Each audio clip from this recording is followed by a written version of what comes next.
Well, Chris rang me and told me that he was going to make a large ensemble piece, which was about Dunkirk, and asked me if I would like to play a Spitfire pilot.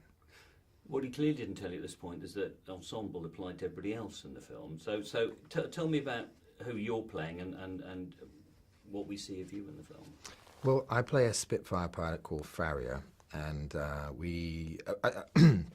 think a lot of people who know something about Dunkirk from some of their history, as it were, probably thought that the RAF weren't as present at the time, but there were Spitfires in the sky during the time. So Chris wanted to present a fair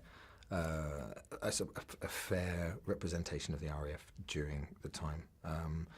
So I am part of a very small squadron of Spitfires that I don't know if it's a squadron actually, a group of Spitfires that come and provide air support.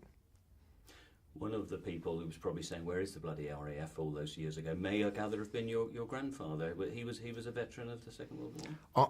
I believe he was at Dunkirk actually, but he's not around to ask again. He was in Durham Light Infantry in Seaforth Highlanders for the full war, and then demobbed 6 years afterwards. I remember him telling me stories. Yeah. Does that add a little extra flavour to the whole experience? Whether or not my grandfather was actually at Dunkirk or not, my grandfather used to regale stories often because I would ask him about the war, and yes, it influenced me greatly as a young boy. Now, as Chris was describing, as an ensemble film, but Farrier is stuck in his cockpit. Now, I know Chris really wants to push realism wherever he possibly can, but I'm assuming you didn't actually learn how to fly a Spitfire. So how did you shoot your scenes? No, I can't fly yet. Maybe one day, but as always, Chris sort of pushed the envelope. He had some of the lads go up in Spitfires, two-seater Spitfires. I know they're a single plane, solo plane. But they do have two-seater ones, so people can get up and fly in them. So he had the lads go up in those. There were pilots in the sky. There were sometimes actors in the sky being filmed in these two-seaters. We've just spent the last couple of days up at Duxford with Chris and some of the other cast. And one of the things I now know about Spitfires is they're bloody small. Yeah, is it snug? And it's it's very snug actually, and it's a bit like a Triumph motorbike in the way that it rattles, and it's an old bit of engineering which is really beautiful, and you can guttural sounding the piece of machinery. You can see why so many people love them as a piece of engineering. They are cramped. You've got to really love them, I suppose, to go up in them.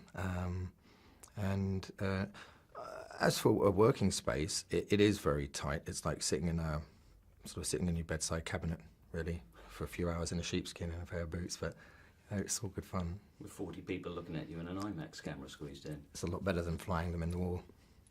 It's an extraordinary film in many ways, and one of the most extraordinary things about it is, rather like we've seen you do in Locke, it's just you, and particularly with the RAF section, with the RAF, the mask over your face. I mean, that's complicated acting, isn't it, to carry the emotion of it? Not really. I think because it's so pragmatic and straightforward, it's the I think what Chris has captured, certainly with the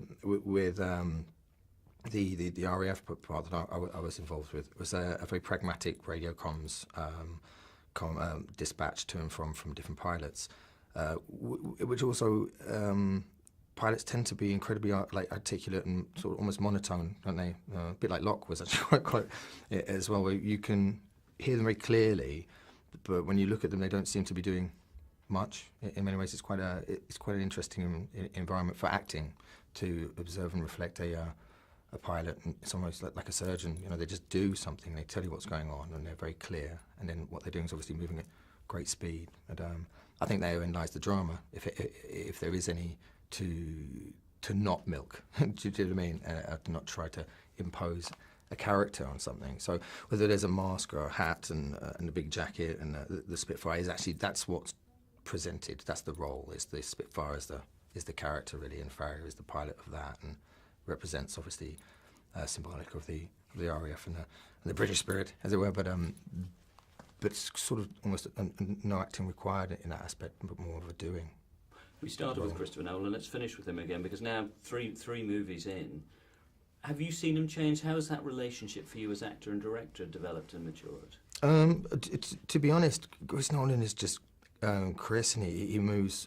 I wonder if, I mean, assuming that he's human, right, he'll get better with everything he does and learn and experience and look back and, you know, debrief and move forward and engage and challenge himself and do, you know, new and innovative stuff, which is what from the outside looking in is for me, I can see that he is. I certainly project that upon him.